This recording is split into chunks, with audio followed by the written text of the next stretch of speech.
I want you to imagine this scenario. You wake up on a seemingly normal day. Stretching your limbs and eating breakfast, you hastily make your way to school. The sun beams down on you, and you can tell it's going to be a good day. As your friends talk around you, you close your eyes to take it all in, realizing how lucky you are to be surrounded by people who care about you. And then you open your eyes, and are horrified to discover that a giant, hideous monster with black, sunken eyes that ooze blood, limbs that defy physics, and a voice that sounds as if a person is screaming in pain, is entangled around your best friend, grabbing onto her body as she is completely unaware of its presence. What would you do? Run? Scream? Call for help? Drop on the floor, covering your mouth with tears streaming down your face? It stares directly into your eyes, its disgusting scent violating your nostrils as it is inches away from your face. You want to run, you want to scream, you want to cry, but you can't. And not even just that.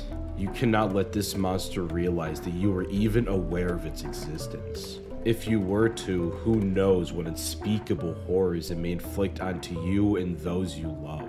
So you are forced to do nothing as you paint a smile on your face, watching as this creature fondles your best friend while she gleefully talks to you without a care in the world. Yes, only you can see it.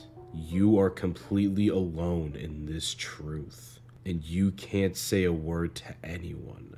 This is the life of Miko, the protagonist of Mieruko-chan.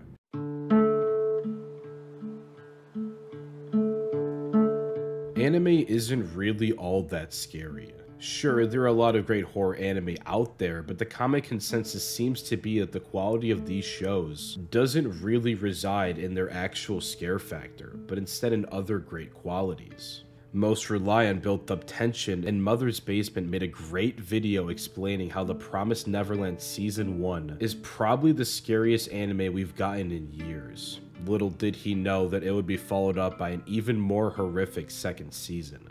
For me personally, I believe truly great horror should focus on telling a story instead of scaring the audience. But when the content is inherently disturbing enough, the scare factor becomes much easier to imbue. Look at Amori as a perfect example of this. I'd even say that the most disturbing anime to me aren't ones that nearly anybody would describe as horror. Hell, the most scared I've ever been watching anime was the first half of Steins Gate. That is, until this fall season of 2021. That's right. I am making the statement right here, right now, that Mieruko-chan is a classic horror anime in the making, and should undoubtedly be held in the same regards as some of the greats of the genre. Judging by Mal, this is far from the popular consensus, but in this video, I will attempt to get you all to change your minds. Let's dive into it.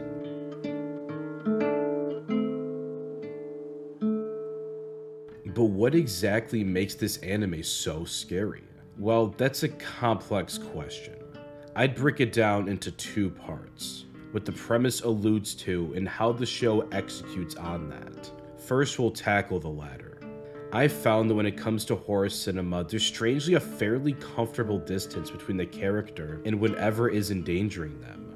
It doesn't usually take advantage of our innate anxiety that comes when our flight reaction simply doesn't work. And it's not until the end of a chase scene when that distance is finally closed. But at this point, the tension is usually lost, and replaced with a mystery feeling that is, in my opinion, less frightening.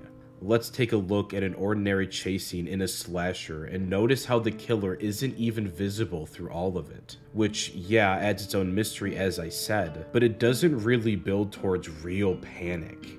And then let's look at the Hulk chase scene with Black Widow in the Avengers, and I personally find the latter, which is obviously not even from a horror movie, to be much scarier. Mieruko-chan follows this same principle. Let's take a look at the bathroom scene in episode 1. The tall man looms over her, damn near pressing into her for 20 straight minutes. At least Black Widow can run, but Miko doesn't even get that luxury. She doesn't get to catch her breath for even a second, which builds some great tension. And the show even actively mocks the trope of having the monster or killer appear at the last second, so the audience is left having that tension become unreleased. And this isn't even just limited to physical distance, as the ghosts regularly appear when Miko is at her most vulnerable. We're going to be talking about episode 4 a lot in this video, but let's take a look at the bathroom scene for now. We see Miko in a relaxed state, able to soak in a hot bath after a long, grueling day of dealing with ghosts. She's finally allowed to take a breath and rest her mind. The bathroom, as she sees it, is her safe space, but she's not even allowed to have that, as a ghost soon appears right in the bath with her. And I cannot state enough how terrifying this is. While she is in a compromised state, extremely vulnerable, a ghost that appears to be a man forms directly above places that I can only assume she doesn't want a man to be near at this moment. And she can't even cry out. The feelings of absolute violation she must be feeling, well, I can't even begin to imagine, especially when this is supposed to be her safe space. I've never experienced anything like this, and I certainly cannot relate to many of the hardships faced by women. But I think Mieruko-chan portrays this in the rightfully disturbing way, while avoiding the exploitative nature that most horror movies utilize. Luckily, the monster quickly disappears and all seems well. That is, until she glances over to the corner of the room, and what is very clearly a ghost man is sitting quietly. This seems to be the last straw, and she makes it clear that she just needs one goddamn place where she can feel comfortable again. She pleads, no, not in here, anywhere but here, in a heartbreaking tone. It becomes obvious that the bathroom is where she feels the most vulnerable.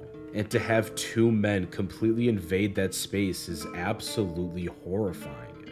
She feels violated and unsafe. And this is the first time that we see her reach her breaking point, as she mentally cannot handle being in the tub any longer. But as she gets up, the naked man also stands, well aware of her presence, of her vulnerability. She can't move. She's stuck. She's paralyzed. With tears swelling in her horrified eyes, she no longer knows what to do. Thankfully, her brother comes in at the nick of time, and they have a very sweet moment in the bathroom as they talk about boyfriends and about school. The music softens, and Miko is finally able to relax again. But here's where Mieruko-chan differs from other horror. While the monster would almost certainly disappear in this circumstance in other media, this one does not. No, he's still quietly sitting in the corner. His presence is still there. Whatever is wrong with Miko, and we'll be getting into that, she will still have to see all of these ghosts. But it's when the presence of others are around her, when she doesn't feel alone in her trauma, that is when she can smile again. And then the next scene happened, and holy shit. She wakes up and prays like every other day that she won't see these monsters anymore. That today will finally be the day where they aren't there. Of course, that wish doesn't come true, and we are treated to one of the scariest looking abominations in the entire show. Like, what am I looking at right now? Her entire family is ensnared by its massive ghostly limbs, as if violating her personal space wasn't shitty enough. I don't blame her for already being on the verge of breaking down, seeing such a huge monster so close to the one she loves. It's too much for her. She can't take this shit anymore. She gets up from the table, her appetite gone. But just as she's about to leave the house for school, she turns back around, and a gentle melody plays. She goes to get the pudding from the fridge and puts it in her room. I assumed it was to hide it from the monster, but her emotionally wrecked face indicated otherwise. And then...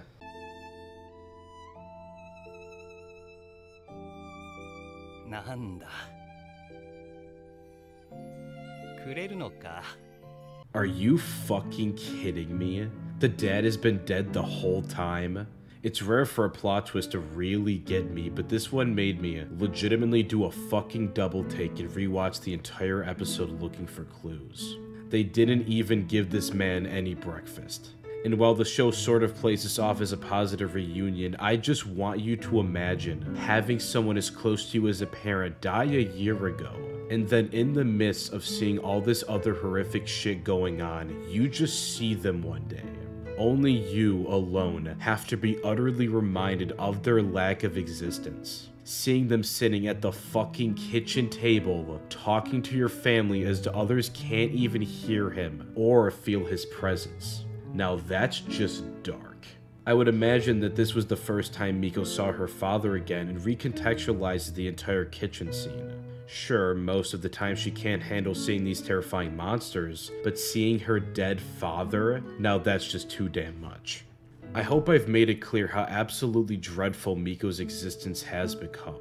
Like, I don't think I've ever felt worse for an anime character in my life, and each moment changes the formula thus far, like the girl on the bus and the monsters in the alleyway. They each touch on a different fear of everyday life in a masterful way.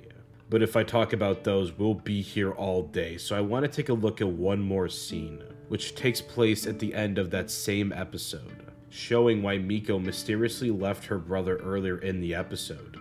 Roll the clip.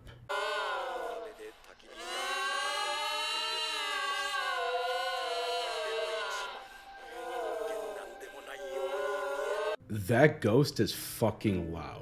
Like, you can hardly hear the narrator speaking, to the point where it's basically a waste of time to bother watching TV.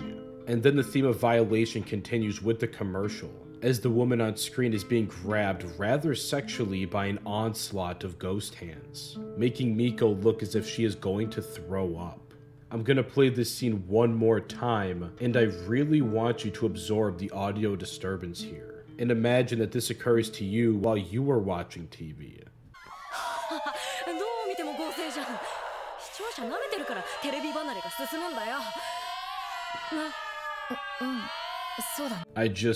Wow.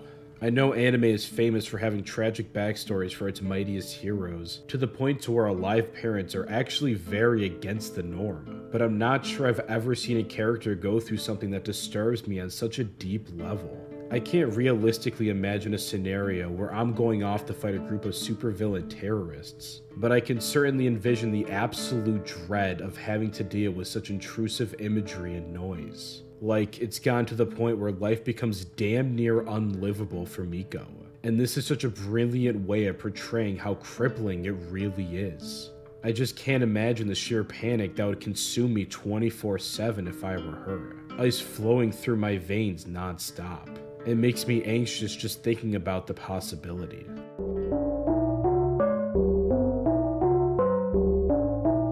But the horrific reality is, this is something that people do experience. And while very rarely, if ever, to this insane degree, these disturbances, which we'll call hallucinations for now, are still symptoms of schizophrenia.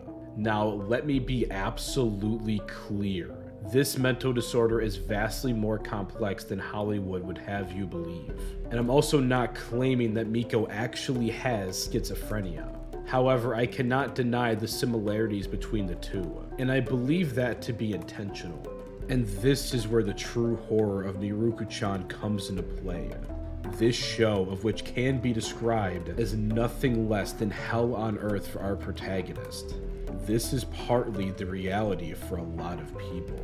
This illusion really clicked for me with the TV scene, as it's so debilitating that life for Miko almost seems unbearable, with these intrusive and disturbing auditory and visual hallucinations. Add on to this the lack of personal space, and we come to the horrific conclusion that you can't really distance yourself from things going on inside your head. This is beyond isolating for Miko. She can't do anything to make them go away, and she feels that if she even acknowledges them, that they'll harm her. I imagine a lot of schizophrenics especially felt this way before the disorder was really recognized and medicine became available. And I know that many still do, especially with how media exploits them, and some people still don't believe in science. I've watched a lot of interviews to prepare for this video, and the one thing I've gathered more than anything is that this fear seems to be something that never truly subsides. And then Miko has to watch as these monsters violate her friends and family, unbeknownst to them. She has to keep up a social facade and continue a normal conversation as she watches a ghost fondle her best friend's chest, keeping up her smile as it breathes right in her face. The only comparable feelings of isolation I can compare this to is Subaru from Re:Zero. And if you've seen that anime, you know how fucking terrifying that is. This fear is so crippling that Miko can hardly live her life. But she does. Despite everything, Miko remains incredibly strong. And I think that's what the show is trying to say, where the hope shines through. Media tends to dehumanize people with mental disorders, and schizophrenia perhaps receives the most of that. Even when it's not shown as some alien, unknowable commodity, media can go so far to pity these people that it doesn't recognize that, at the end of the day, they are still people. Those with schizophrenia can still lead very fulfilling lives, even if it takes some more work and courage. They're people, and Miko is never portrayed as anything more or anything less than that. The message to take away is that no matter how cripplingly isolating as something like schizophrenia may feel, nobody has to be alone. Even if they can't truly experience it with you, loved ones can still be by your side. And Mieruko-chan shows this perfectly during the bathroom scene in episode 4. Miko and her brother happily talk as they bathe, allowing her to finally relax. The hallucination is not gone, no, because it's just not that easy. But even despite that, she can still be happy. She can live her life.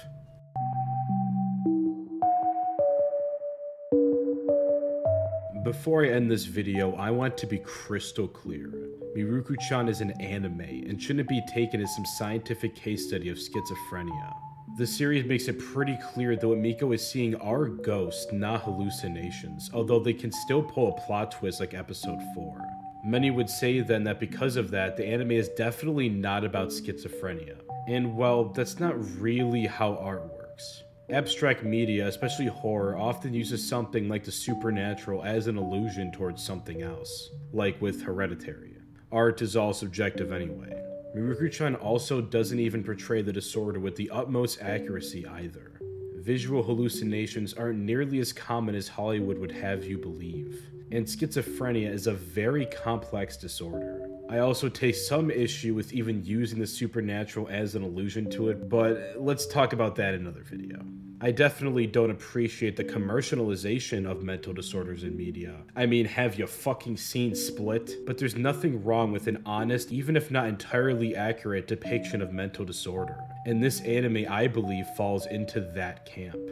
Honestly, I wouldn't even say that Mieruko-chan necessarily portrays schizophrenia, but that it tries to capture that same fear that comes with it. And in that venture, I would assume it more than succeeds. If you've made it to the end of this video and still haven't watched Mieruko-chan, then please do. I only talked about 4 episodes here, and there's still 2/3 left to go. And to those who have seen it, I hope I've given you a new perspective. I sincerely believe this anime should be recognized as a horror classic in the making, and it very well may go down as the scariest anime I've ever seen. Please give it a lot of love as long as it keeps up this pace, and remember that nobody ever has to be alone. And, as always, thank you for watching.